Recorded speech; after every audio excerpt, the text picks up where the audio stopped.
Chapter का आपका second topic है relationship of biology to other sciences. तो साइंस की जितनी भी ब्रांचेस हैं उनका आपस में एक रिलेशनशिप है जिसको हम डिनाई नहीं कर सकते।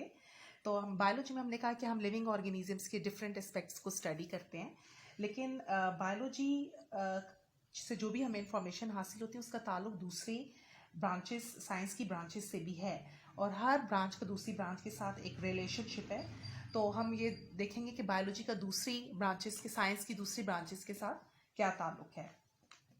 सबसे पहले बायो और फिजिक्स का रिलेशनशिप क्या है, that is called bio physics. ये ब्रांच है जिसमें हम स्टडी करेंगे कि जो फिजिक्स के प्रिंसिपल्स हैं और रूल्स हैं वो बायोलॉजिकल प्रोसेसेस में किस हद तक एप्लीकेबल हैं। ठीक है, फॉर एग्जांपल आपने फिजिक्स में लिवर के बारे में पढ़ा होगा अपने 7th में या 6th में, कि हम उसको कहते हैं कि एक रॉड है, मीटर रॉड है, और एक जगह पे वो फिक्स्ड है, दैट इज कॉल्ड फलकरम, और एक तरफ से आप उस पर एफर्ट डालते हो तो दूसरी तरफ लोड होता है। कुछ याद आया या नहीं? तो आप एफर्ट लगाएंगे तो लोड ऊपर को उठता है। फिर इसमें लीवर की 3 टाइप्स भी आप लोगों ने पढ़ी होंगी। फर्स्ट काइंड में फलकरम मिड में होता है, दूसरे में लोड मिड में होता है तो फलकरम यहाँ पे आ जाता है, और थर्ड किस्म में एफर्ट मिड में होता है और फलकरम साइड में होता है।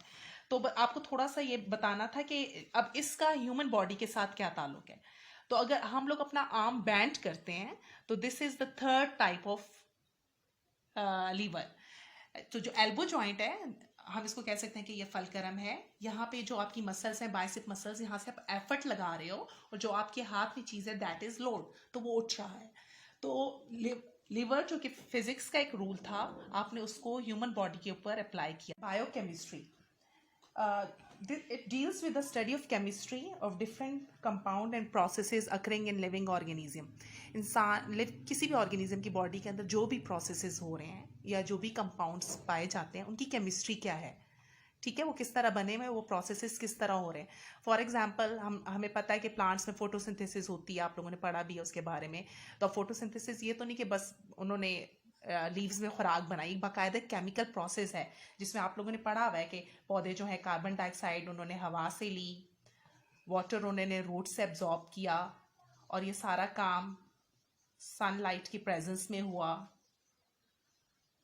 क्लोरोफिल भी मौजूद था, तो पौधों ने ग्लूकोज बनाई और साथ में ऑक्सीजन रिलीज हुई। तो एक पूरा केमिकल रिएक्शन हुआ, केमिकल प्रोसेस हुआ एक ऑर्गेनिज्म के अंदर, प्लांट्स के अंदर, और फोटोसिंथेसिस हुई। इसी तरीके से जब हम रिस्पायरेशन करते हैं और ऑक्सीजन हमारी बॉडी के अंदर जाती है तो ये एक बाकायदा एक केमिकल प्रोसेस होता है कि ये ऑक्सीजन हमारे फूड के साथ जो हम लोगों ने लिया होता है उसकी मेटाबॉलिज्म होती है, और फूड के साथ वो ऑक्सीजन मिलती है, उसका ब्रेक डाउन होता है फूड का, और उसके नतीजे में कार्बन डाइऑक्साइड रिलीज होती है, वाटर रिलीज होता है, और हमें एनर्जी मिलती है।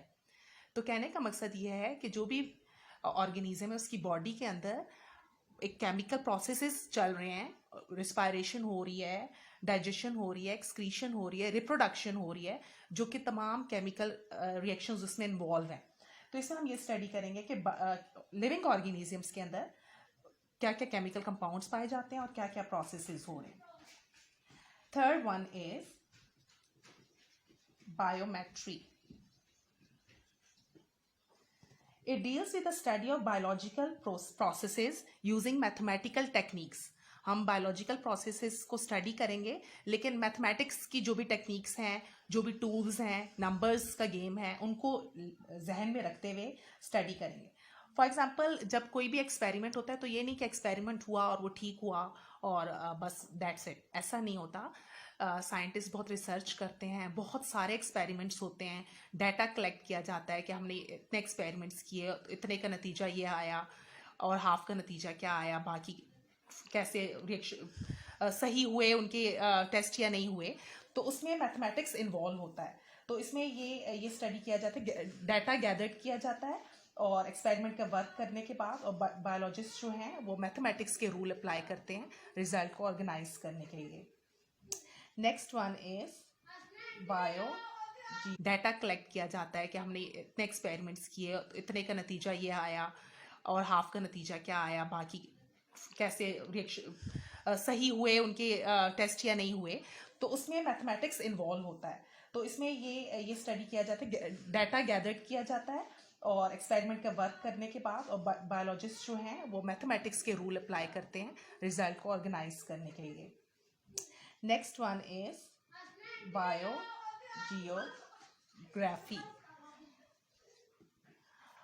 अब ज़मीन पे लाइफ हर जगह इवनली डिस्ट्रीब्यूट नहीं है। कुछ एरियाज़ हैं जहाँ पे बहुत ज़्यादा थिकली पॉपुलेटेड हैं वो ऑर्गेनिज्म से, पौधों से भी, जानवरों से भी, जो ट्रॉपिकल एरियाज़ हैं, जो फॉरेस्ट्स हैं। अब कुछ जगहें ऐसी हैं जहाँ पे लाइफ बहुत कम है। अगर हम पोलर रीजन्स देखें तो वहाँ पे लाइफ नहीं है, अगर हम डेजर्ट्स देखें तो लाइफ नहीं है। तो बायोजियोग्राफी में हम ये पढ़ते हैं कि डिफरेंट जियोग्राफिकल रीजन्स के अंदर ऑर्गेनिजम्स की डिस्ट्रीब्यूशन कैसी है। तो उसके लिए फिर हमें ये पढ़ना पड़ेगा कि जो भी वो जियोग्राफिकल रीजन्स हैं उनकी करेक्टर्स क्या हैं, वहाँ पे किस किस्म की इन्वायरमेंट है और वहाँ पे किस किस्म के ऑर्गेनिजम्स रह सकते हैं। अब अगर पोलर रीजन्स हैं तो वहाँ पे बियर्स रह सकते हैं, पोलर बियर रह सकते हैं, तो और कोई कैमल तो सर्वाइव नहीं कर सकते ना। तो हर जियोग्राफिकल रीजन की अपनी रिक्वायरमेंट है जिसके अकॉर्डिंग वहाँ पे ऑर्गेनिज्म जिंदा रहते हैं। तो बायोजियोग्राफी जो है it deals with the occurrences and distribution of the different species of living organisms in the different geographical regions of the world. And number 5 is bioeconomics. Bioeconomics. This branch deals with the study of organism from the economical point of view. कि कोई भी organism अगर हम अपनी economy के हवाले से देखें तो हमारे लिए कितना फ़ायदेमंद है।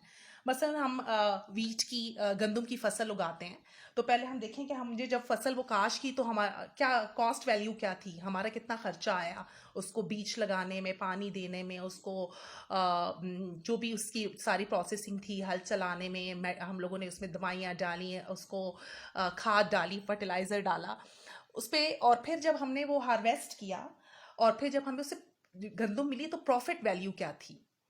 तो कॉस्ट वैल्यू और प्रॉफिट वैल्यू को स्टडी करना और फिर कैलकुलेशंस करना कि हमें क्या बेनिफिट हुआ या हमें लॉस हुआ। तो दिस इज द बायोइकोनॉमिक्स, कि स्टडी करना ऑर्गेनिजम्स को from the economical point of view कि वो हमारे लिए, इंसानों के लिए बेनिफिट है या नहीं। तो ये है रिलेशनशिप बायोलॉजी का थोड़ी बहुत ब्रांचेस के साथ आपको मैंने बताया। Biophysics, biochemistry, biometry, biogeography and बायोइकोनॉमिक्स।